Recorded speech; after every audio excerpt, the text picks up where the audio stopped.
आपने कभी जादू देखा है? अगर नहीं तो आप देख लीजिए। आजकल ना एक नया जादू चल रहा है, पॉडकास्ट पीआर का। इस जादू से क्रिमिनल भी मसीहा बन जाते हैं। अभी रिसेंटली यूट्यूब पर विजय माल्या का एक पॉडकास्ट आया है। क्या पैसा, क्या लूट। ये विजय माल्या का 9 साल बाद पहला पब्लिक अपीयरेंस था और एक दिन में 1 करोड़ व्यूज ले गया। और इस पॉडकास्ट के बाद ना विजय माल्या का ऐसा इमेज मेकओवर हुआ है कि रामायण का ये सीन याद आ गया।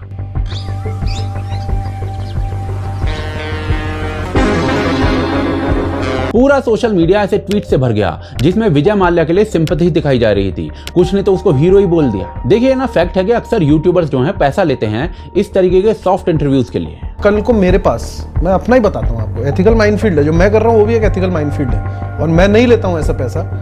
पर कोई हार्मलेस सा पॉलिटिशियन किसी भी पार्टी का मेरे को बोले कि यार एक सॉफ्ट इंटरव्यू कर दो, and good money is offered, sir. I can quote you that amount. वो मैं आपको बता सकता हूँ कि कितना मिलता है? 25-30 मिल सकता है आराम से। पर राज शमानी जो है वो काफी रिप्यूटेड पॉडकास्टर है। मैं ऐसा नहीं कह रहा कि उन्होंने जानबूझकर ऐसा पॉडकास्ट किया है पीआर के लिए, पर इस पॉडकास्ट का टाइमिंग, उसकी वायरलिटी और उसके बाद जिस तरीके से सोशल मीडिया पर इसकी इमेज बनाई जा रही है ना, वो काफी इंटरेस्टिंग है। इस साल आरसीबी ने आईपीएल जीता, फैंस खुश थे और खुशी खुशी में लोग माफ कर देते हैं। इसीलिए इससे परफेक्ट टाइमिंग नहीं हो सकता था विजय माल्या का अपना इमेज सुधारने का। और इसी कारण से ना पॉडकास्ट आने के कुछ देर में ही अचानक से पूरे सोशल मीडिया में इसकी क्लिप्स वायरल होने लगी। Influencers pages, meme accounts, YouTube shorts सब एक ही इमेज को पुश कर रहे थे। ये सब कुछ वाकई कोई कोइंसिडेंस नहीं था, अचानक से नहीं हो सकता।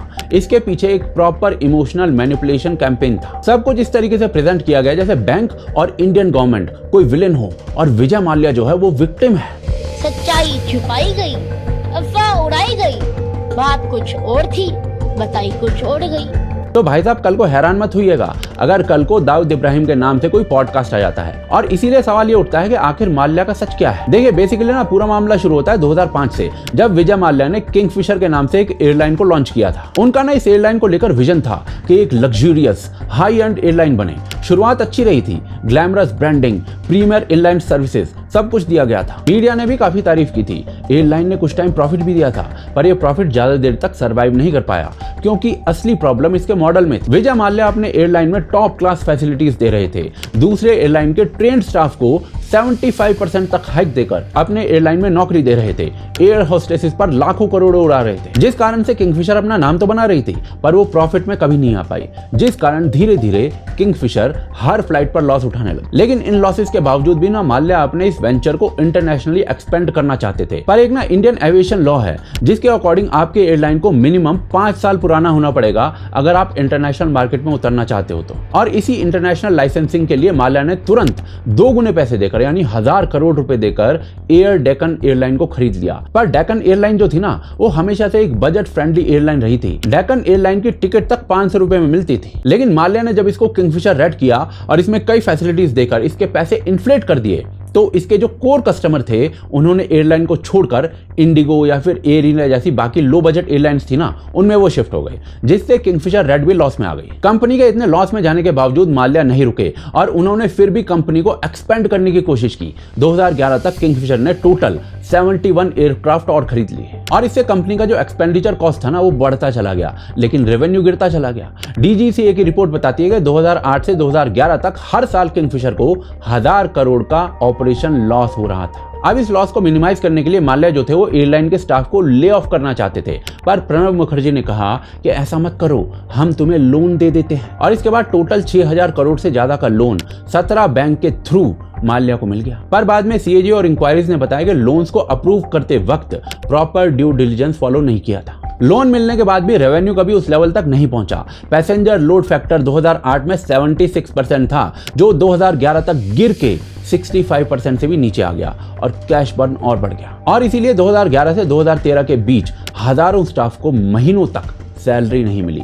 प्रोटेस्ट हुए, हंगर स्ट्राइक हुए, कई एम्प्लॉयज ने सुसाइड तक कर लिया। पर जहां एक तरफ हालत इतनी बुरी हो चुकी थी, वहां माल्या ग्रैंड पार्टीज कर रहे थे, विदेशों में करोड़ों की प्रॉपर्टीज खरीद रहे थे। इस क्राइसिस के बाद डीजीसीए ने 2012 में किंगफिशर का जो फ्लाइंग लाइसेंस था ना, उसको कैंसिल कर दिया और एयरलाइन पूरी तरीके से बंद हो गई। लेकिन तब तक कंपनी पर 6000 करोड़ से ज्यादा का बैंक लोन, अनपेड सैलरीज और टैक्सेस का बर्डन पहाड़ बन चुका था। जिसके बाद सीबीआई और ईडी ने इन्वेस्टिगेट किया कि आखिर ये बैंक का लोन जा कहां रहा है, आखिर क्यों इतनी बड़ी क्राइसिस पैदा हो गई, और उन्होंने फंड डाइवर्जन, विलफुल डिफॉल्ट और फाइनेंशियल फ्रॉड के क्लियर एविडेंस पाए। पता चला कि लोन का एक बहुत बड़ा हिस्सा कंपनी के ऑपरेशन काम में नहीं बल्कि विजय माल्या के दूसरे वेंचर्स में चला गया था, जैसे उनकी फॉर्मूला 1 टीम, आईपीएल की फ्रेंचाइज यानी कि रॉयल चैलेंजर्स बेंगलोर और उनकी personal luxurious properties in London. जब इंडियन एम्प्लॉइज को माल्या सैलरी नहीं दे रहे थे ना, तब माल्या खुद 30 करोड़ से ऊपर की सैलरी टाइमली ले रहे थे। उन्होंने अपना 60वां बर्थडे यानी कि 60th बर्थडे ग्रैंड पार्टी के साथ फॉरेन लोकेशंस में सेलिब्रेट कर रहे थे। कई बार तो भाई साहब ने शो ऑफ के लिए मर्सिडीज खरीद ली और उस कार को यूज तक नहीं किया।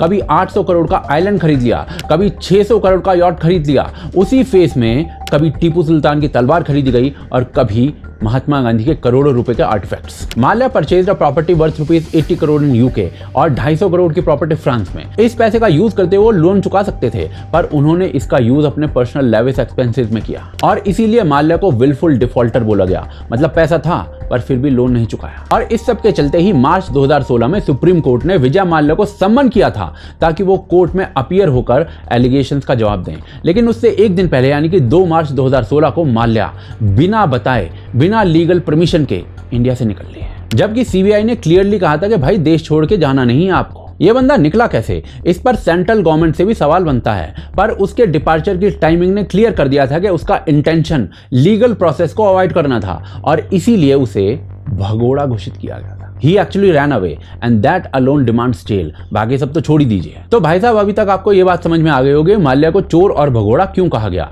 अब इस पॉडकास्ट की बात करते हैं जिसमें विजय माल्या ने 9 साल बाद इन सभी एलिगेशंस का जवाब दिया है। अब देखिए पॉडकास्ट जो है ना वो 4 घंटे का है, तो इसीलिए उसकी हर बात पर टीका टिप्पणी तो हो नहीं सकती है, पर कुछ मेन पॉइंट्स डिस्कस करते हैं। पॉडकास्ट की शुरुआत में पूछा जाता है कि इन 9 साल में विजय माल्या कहाँ गायब थे।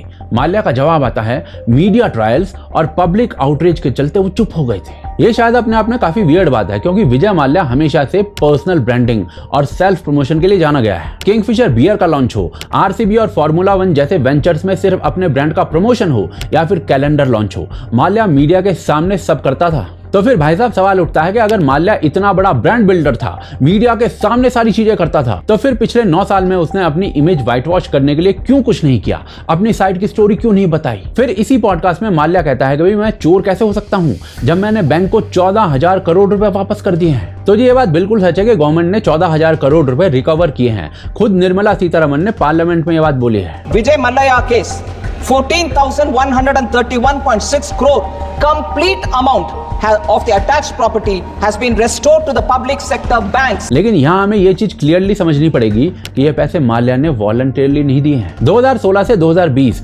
माल्या इंडिया से भाग गया था। उसके बाद ईडी ने उसके एसेट्स को अटैच करना शुरू कर दिया था। गोवा के विलास, लंदन के फ्लैट्स और उसकी कंपनी के शेयर्स तक फ्रीज कर दिए गए थे। फ्रांस तक जाकर माल्या की प्रॉपर्टी को सीज किया गया था। 2021 से 2023 तक एसबीआई ने 17 बैंक के समूह को लीड किया था और कोर्ट के थ्रू उन एसेट्स को बेचना शुरू किया था। शेयर्स, रियल एस्टेट और दूसरे एसेट्स को बेचकर 14,000 करोड़ से ज्यादा रिकवर किए गए थे। तो ये क्लियरली दिखाता है कि भाई मैंने पैसा वापस कर दिया नहीं, ये मेरा पैसा जबरदस्ती लिया गया है वाली सिचुएशन थी। आगे माल्या भाई साहब पॉडकास्ट में कहते हैं कि वो तो डिप्लोमेटिक पासपोर्ट पर गए थे, सब कुछ लीगली हुआ था। सुप्रीम कोर्ट की हियरिंग से एक दिन पहले देश छोड़ के जाना बस एक कोइंसिडेंस था। तो भाई साहब पहली बात, तब तक ना विजय माल्या के खिलाफ नॉन बेलेबल वारंट जारी हो चुके थे और कई बैंक्स ने उन्हें विलफुल डिफॉल्टर घोषित कर दिया था। सुप्रीम कोर्ट ने साफ कहा था कि माल्या देश छोड़कर नहीं जा सकते और ये सब कुछ ना माल्या को पता था, लेकिन इसके बावजूद उन्होंने अपने पॉलिटिकल इन्फ्लुएंस और लॉ के लूप होल्स के चलते देश छोड़कर भागने में सक्सेस हासिल कर ली। अगर विजय माल्या के पास सच में छुपाने के लिए कुछ नहीं था तो ईडी और सीबीआई के सम्मन्स मिलने के बाद वो इंडिया में वापस क्यों नहीं आया? 9 साल तक एक्स्ट्राडिशन का विरोध क्यों किया? इनोसेंट लोग कोर्ट रूम में जाते हैं, ना कि यूके जाकर भारत ना आने के लिए केस लड़ते हैं। तीसरा रीजन माल्या देता है कि भाई business failure is not a crime, जो कि बिल्कुल सही बात है। दुनिया में कई एयरलाइंस फेल हुई हैं, लॉसेस हुए हैं, पैसे डूबे हैं, that doesn't make me a criminal. पर ये केस बिजनेस फेलियर का नहीं था, विलफुल डिफॉल्ट और फंड डाइवर्शन का था। तो भाई साहब बात बिल्कुल सिंपल है, एयरलाइन का फेल होना क्राइम नहीं है, लेकिन झूठ बोलकर पैसा लेना, उसे मिसयूज करना और फिर भाग जाना ये क्राइम है। जब कोई आदमी 9,000 करोड़ का लोन ले, उसमें से पैसा डाइवर्ट करे, फिर देश से भाग जाए और 7 साल तक ट्रायल से बचे, तो मीडिया और आम आदमी से चोर नहीं कहेगा? ऐसे दर्जन भर नैरेटिव्स इस पॉडकास्ट में थे, पर काउंटर क्वेश्चन नहीं पूछे गए। ये सब कुछ ना तभी होता है जब कोई फ्यूजिटिव सालों के साइलेंस के बाद एक क्लीन पॉडकास्ट सेटअप में पॉलिश्ड नैरेटिव के साथ अपना पीआर करवाता है। विजय माल्या का रीसेंट पॉडकास्ट भी वही कोशिश रखता है, भगोड़े से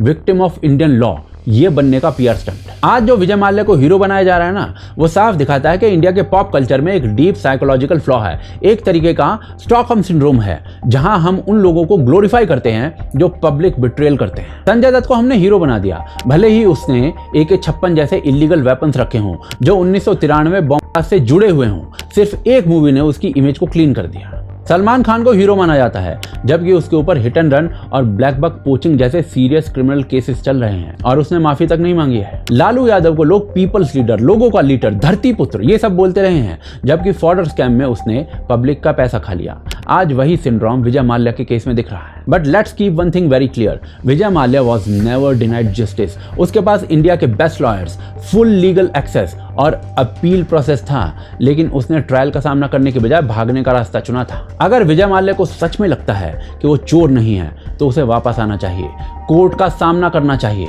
और साबित करना चाहिए, ना कि पॉडकास्ट में सिंपैथी ढूंढनी चाहिए।